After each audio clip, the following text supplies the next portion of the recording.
Have you ever met a child and felt like you knew them from somewhere? What if they looked directly into your eyes and asked innocently, "Don't you remember me?" This is the extraordinary story that forever changed the life of Victoria Bragg, a young teacher in Georgia, a pastor's daughter who never imagined what was about to unfold. It was an ordinary morning at the daycare where Victoria worked. Children running around the playground, games, laughter. Nothing indicated that her life would change completely that day. That's when Mark arrived, a little 4-year-old boy with round, expressive eyes who entered the room with his mother. At first, Mark seemed distracted, like any child in a new environment. But when his eyes met Victoria's, something extraordinary happened. The boy ran directly to her, hugged her legs, and lifted his little round face. What he said next left Victoria completely speechless. "Do you remember when you came into my store? I was sweeping. Then we went for a car ride and had so much fun." The words came out naturally, as if they were a common memory between them. Victoria was confused. "What?" was all she could respond. Mark repeated his question, word for word, exactly the same way. Victoria tried to process this.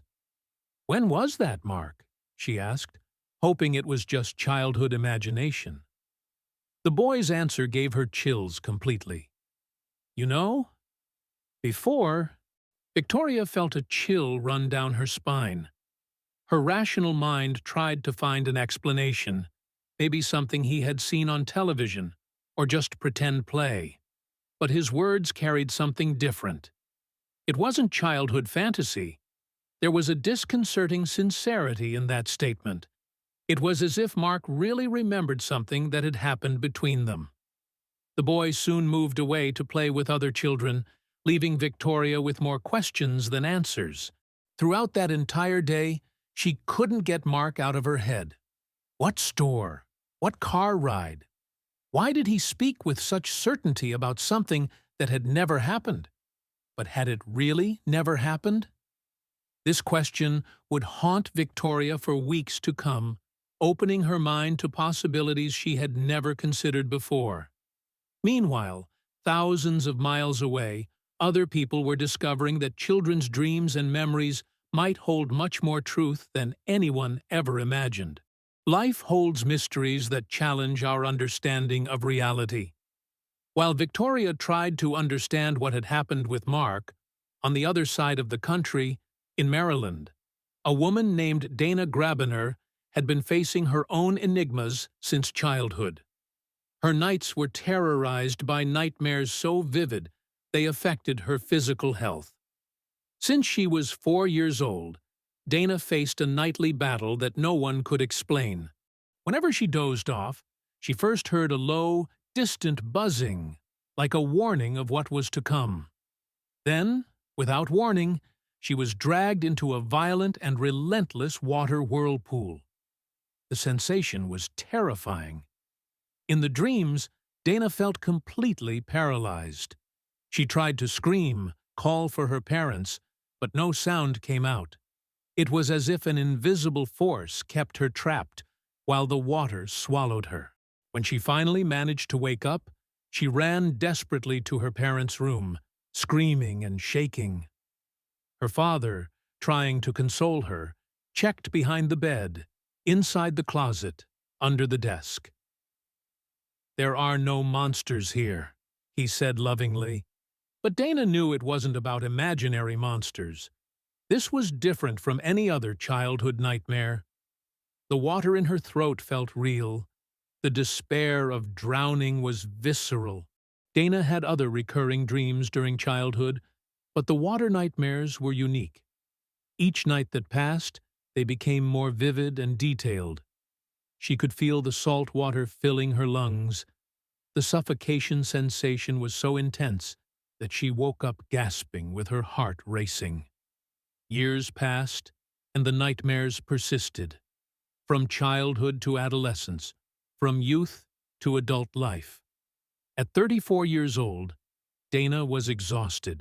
The intermittent insomnia had become a serious problem, affecting her health and quality of life. Doctors found no physical causes. Psychologists attempted symbolic interpretations, but nothing explained the persistence and vividness of those dreams. It was then that a friend suggested something Dana had never considered. What if they're not just dreams? What if they're memories? The idea of a past life regression seemed absurd to someone who had always sought rational explanations. But the desperation for an answer was greater than skepticism. Dana decided to try something that would change her understanding of consciousness forever. She agreed to explore the possibility that her nightmares might be echoes from another existence, memories from a life lived long ago in circumstances she couldn't consciously remember. Sometimes the answers we seek are beyond what our mind can comprehend. Dana decided to try regression, even with all her doubts. The hypnotherapist gently guided her to a state of deep relaxation. "Who are you?" he asked softly.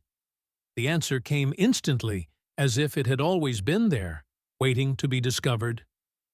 "Athena," Dana said without hesitation. "I'm a young Greek domestic servant." It wasn't Dana talking about an imaginary character. She was Athena in that moment.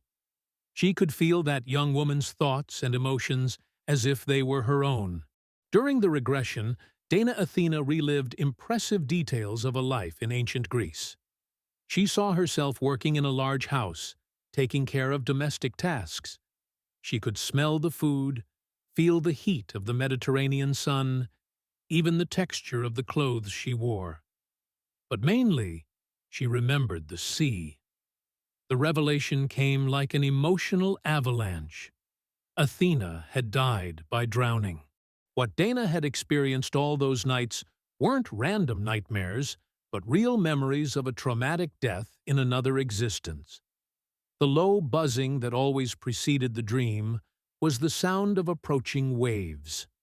The whirlpool was exactly how it had happened centuries before. After the regression session, something extraordinary happened. The nightmares that had tormented Dana for 3 decades simply disappeared. They never returned. It was as if, by recognizing and accepting those memories as real, she had finally found peace. Her mind had stopped fighting against something it always knew to be true. Dana wasn't the first, nor would she be the last person to discover that our children's dreams can carry much more than imagination.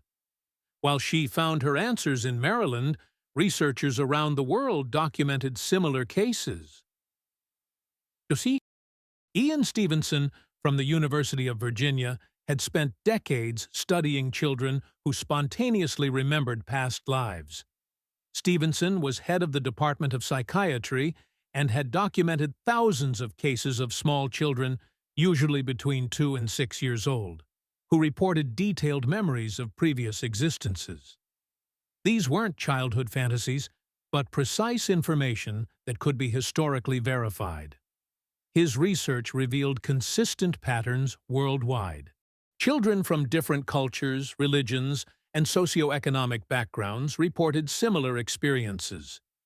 Muslim children in Lebanon, Hindus in India, Catholics in Brazil, and Protestants in the United States all described past life memories with identical characteristics. Dr. Stevenson's work revolutionized our understanding of human consciousness. In his books, 20 Cases Suggestive of Reincarnation and Children Who Remember Previous Lives, he presented rigorous scientific evidence. Each case was investigated with medical precision, verifying facts, dates, locations, and people. One of the most impressive cases documented by Stevenson was that of Parmod, an Indian boy of 2.5 years old. Parmod claimed to have owned a large candy store in another city. When his family took him to the place he described, the boy went directly to the specific store and demonstrated how to assemble a complicated soda machine that had been purposely dismantled to test him. The case of Michael Wright from Texas was equally extraordinary. At 3 years old, Michael surprised his mother with specific details about a car accident that he claimed had killed him in a previous life. The life he described was that of his mother's former boyfriend from high school, someone who had never been mentioned to the child. The boyfriend had indeed died in a car accident, exactly as Michael had described. Sukla, a girl from India, began cradling a wooden block when she was only 1.5 years old, calling it Minu and saying it was her daughter. In the following years, she provided enough details of her supposed past life that allowed the family to locate it and reunite Sukla with Minu, a girl whose mother had died when she was still a baby. These cases had fascinating common characteristics. The children were very small when they began talking about their memories, usually between 2 and 3 years old. They spoke naturally about people and places they had never known. They demonstrated knowledge impossible for their current age and life experience. Even more intriguing was the fact that many of these children showed behaviors, fears, or skills that corresponded to the personalities they claimed to have been.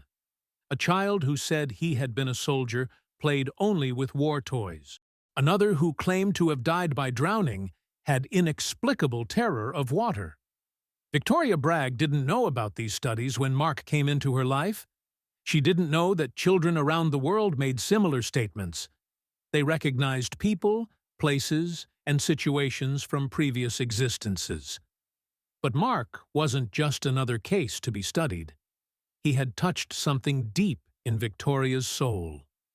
The days passed, but Victoria couldn't forget the boy's words. There was something in the way he spoke, a familiarity that couldn't be explained. It was as if they really had a history together, a connection that transcended this life. Some human connections defy any rational explanation. Victoria began observing Mark more carefully during his days at the daycare. The boy showed an intimacy with her that went beyond normal for a child meeting someone for the first time. He constantly sought her out, talked as if they were old acquaintances, demonstrated genuine and inexplicable affection. Mark didn't seem to be fantasizing or making up stories. There was sincerity in his words that touched Victoria deeply. He spoke about that store with specific details, how she had entered, where he was when he first saw her, the feeling of joy they shared together. These were memories, not imagination. Victoria began questioning things she had never thought about before. What if life wasn't just this current existence? What if our souls really lived multiple experiences through time? What if Mark was indeed someone she had known in another era, another place, another life? The young teacher, a pastor's daughter, had been raised in a traditional religious family. Concepts like reincarnation weren't part of her education. But Mark was challenging everything she had always believed. It wasn't just his words, but the entire energy that existed between them. An inexplicable familiarity, as if their souls recognized each other. While Victoria struggled with these profound questions, similar cases were happening in every corner of the world.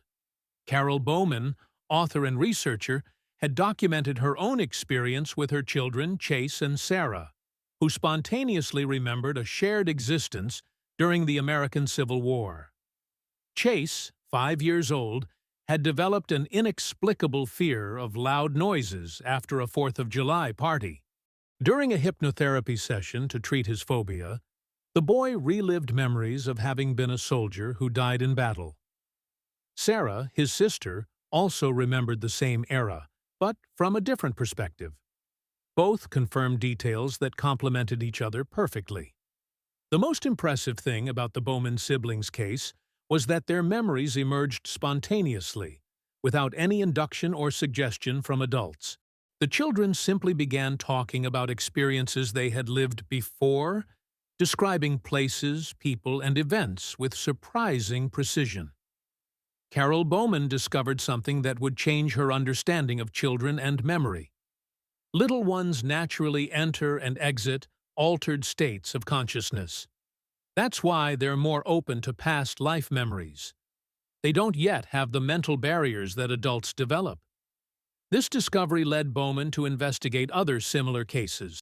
She found hundreds of families whose children reported memories of previous existences. Many of these memories explained inexplicable fears, early talents, or special connections with specific people. Carol Bowman's research revealed fascinating patterns connecting past life memories with inexplicable behaviors in the present. A child with water terror had drowned.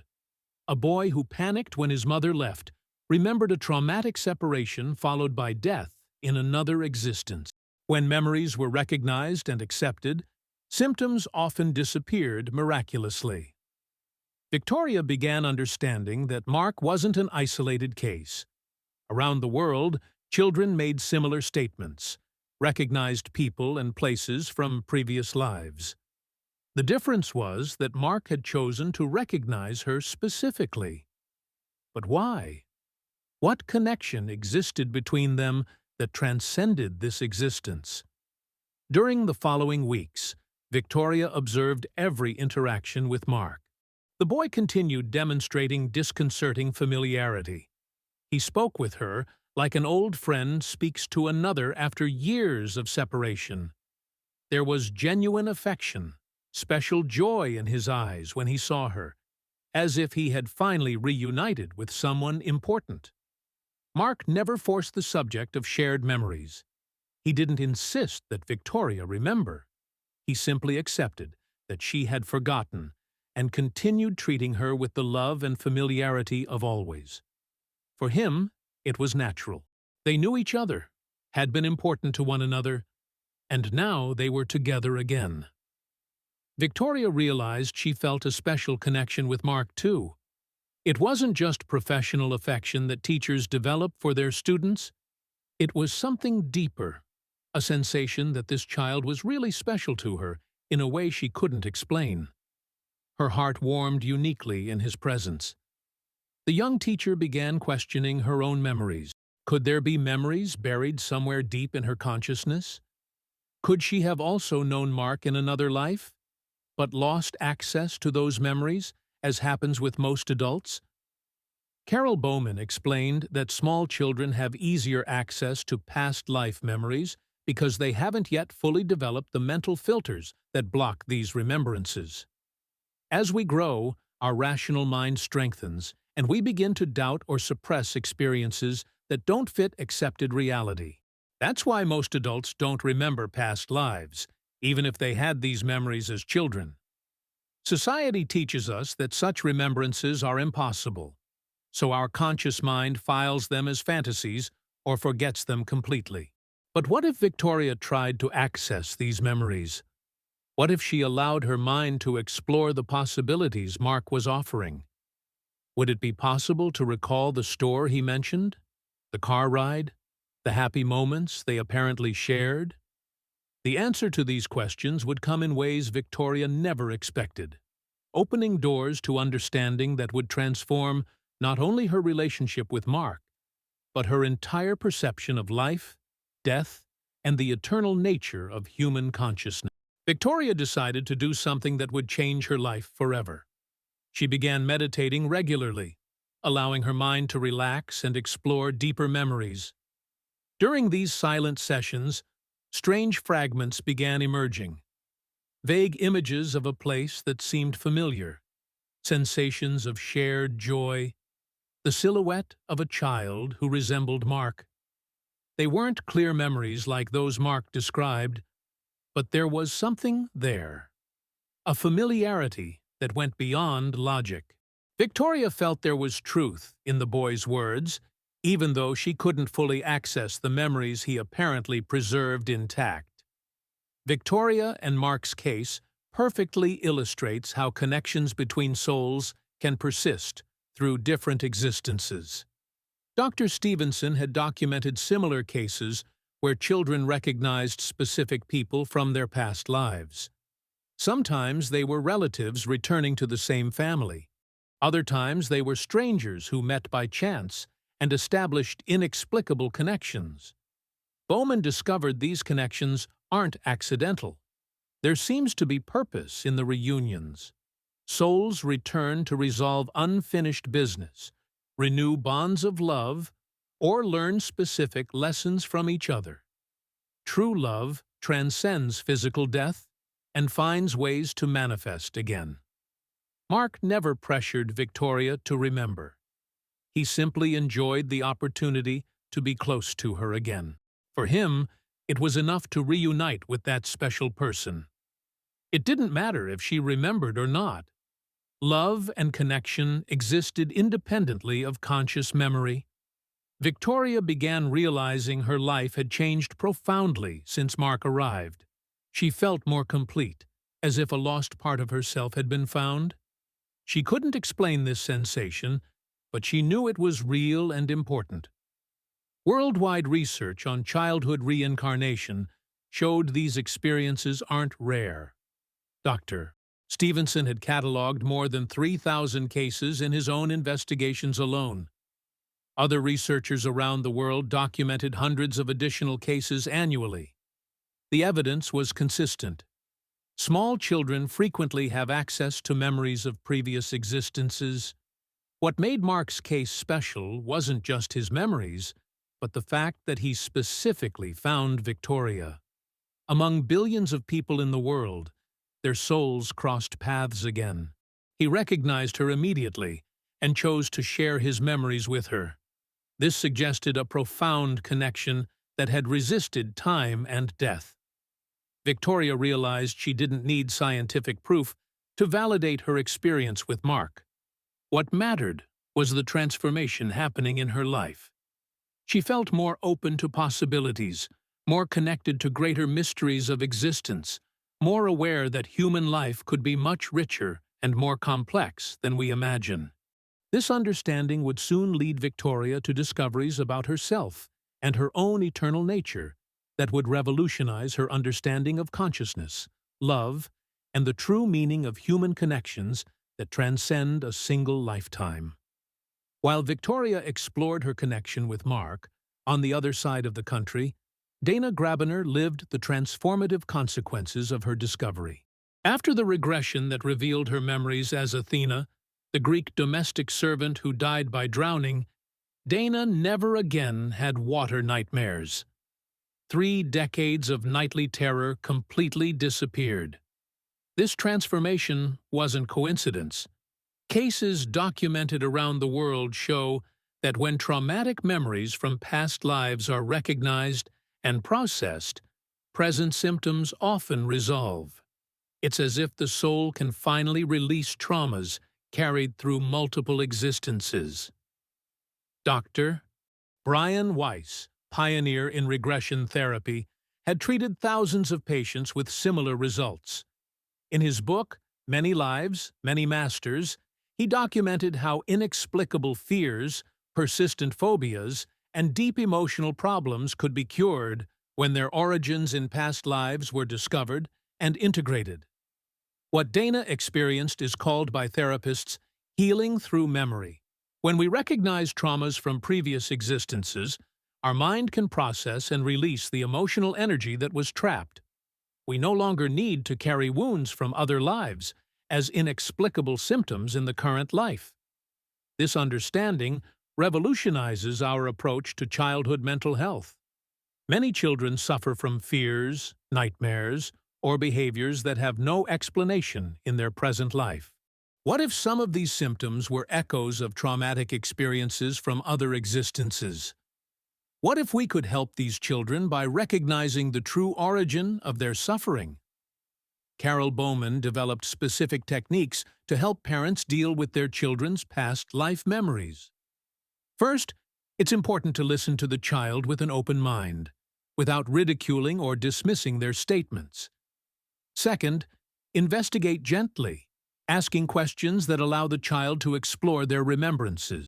Third, validate the child's experiences, even if we can't verify all details. Victoria and Mark's case shows another fascinating aspect: how souls can reunite for positive experiences, not just to resolve traumas.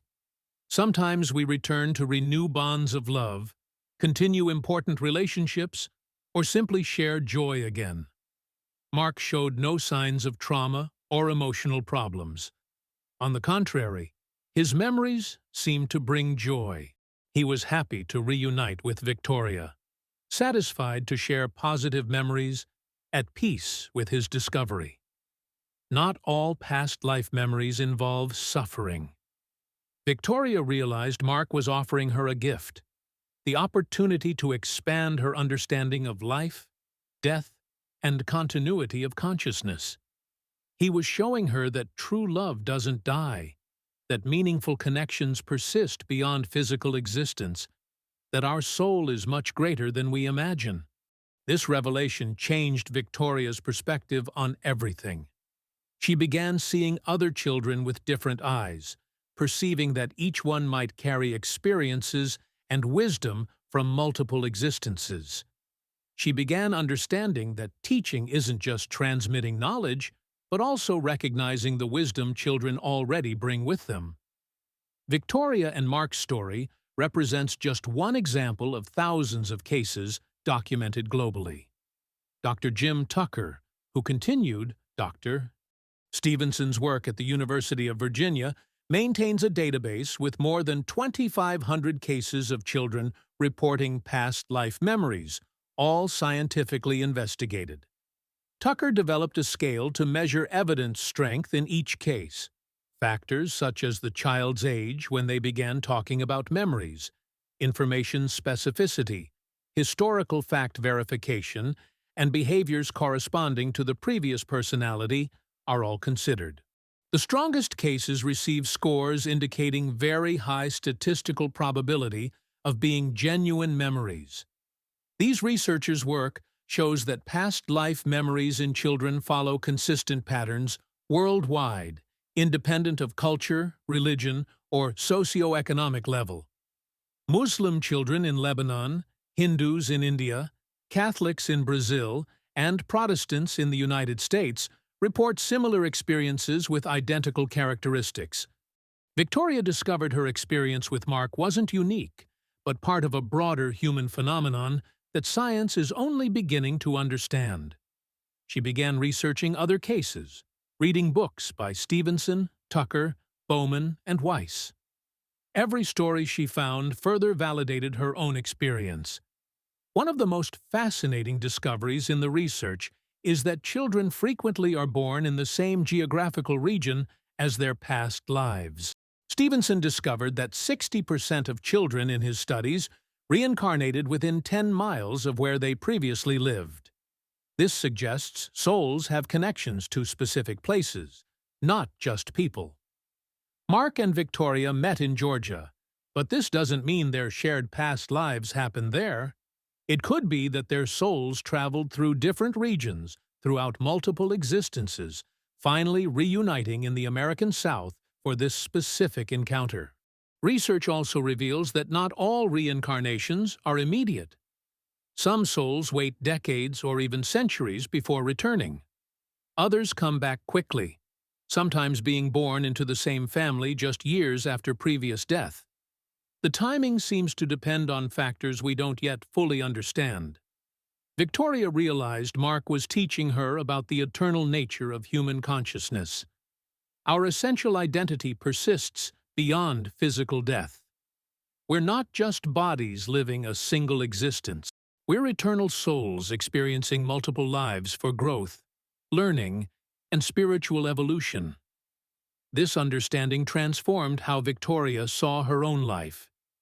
If she was an eternal soul, then this current existence was just one of many experiences her consciousness was living.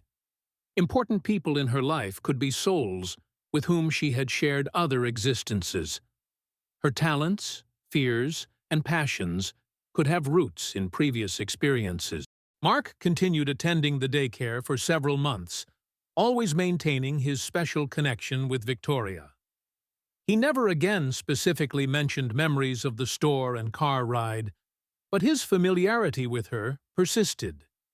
It was as if he knew he had planted an important seed in Victoria's consciousness and was satisfied to simply be near her while that seed germinated. Months later, when Mark transferred to another school, Victoria felt profound sadness that went beyond normal farewell between teacher and student. It was as if she were separating again from someone very dear, as if their souls were completing another cycle of meeting and separation that had repeated through time. But Mark had left Victoria transformed forever. She would never again be the same person. Her mind was open to possibilities she previously considered impossible. Her understanding of life, death, and continuity of consciousness had expanded infinitely. She now knew we are much more than we appear to be. The story of Mark and Victoria, together with cases of Dana, Chase, Sarah, and thousands of other children around the world, invites us to reconsider our most fundamental beliefs about human nature. What if death isn't the end, but just a transition? What if our souls really lived multiple experiences for learning and growth? Carol Bowman encourages parents to listen to their children with open minds when they speak of memories that seem impossible. Instead of dismissing these experiences as fantasy, we should consider them seriously. They may be windows to deeper understanding of who we really are. Dr. Brian Weiss discovered that people who accept the possibility of past lives often experience profound transformations. Inexplicable fears disappear, relationships improve, life purpose clarifies. It's as if recognizing our eternal nature liberates us from limitations we didn't know we carried. Dana Grabiner, after her discovery, became an advocate for recognizing past life memories in children. Tell parents that these nightmares don't always disappear when children grow up, unless they're recognized as past life memories, she asked researchers. The implications of this research are revolutionary. If children really carry memories from previous existences, then education, child psychology, and even our understanding of human development need rethinking. Perhaps we should see our children not as blank slates, but as experienced souls returning to continue their learning journey. The most important message from these stories is that true love transcends death. Mark recognized Victoria because love between them had persisted through time. Dana found healing when she recognized she was an eternal soul. Chase and Sarah discovered they were connected souls through multiple existences. These discoveries offer hope and comfort. When we lose loved ones, we can find peace, knowing true connections never die. When facing inexplicable fears, we can find strength remembering we are eternal souls with vast experiences to sustain us. Every child we meet may be offering lessons similar to those Mark offered Victoria. They may carry ancient wisdom, precious memories, or connections transcending this existence. Our responsibility is listening with open minds and receptive hearts, allowing these revelations to transform our understanding of the eternal nature of human consciousness. If this story touched your heart, like this video and subscribe to Circle of Lives for more documented reincarnation cases. Hit the bell for notifications. In comments, share. Have you felt knowing someone from before? Has your child reported impossible memories? Each experience can help other families. Share this video with those seeking answers about life's mysteries. In our next video, we'll explore more fascinating scientific cases. Until then, listen carefully to children's impossible words. They may be wisdom from much longer journeys than we imagine.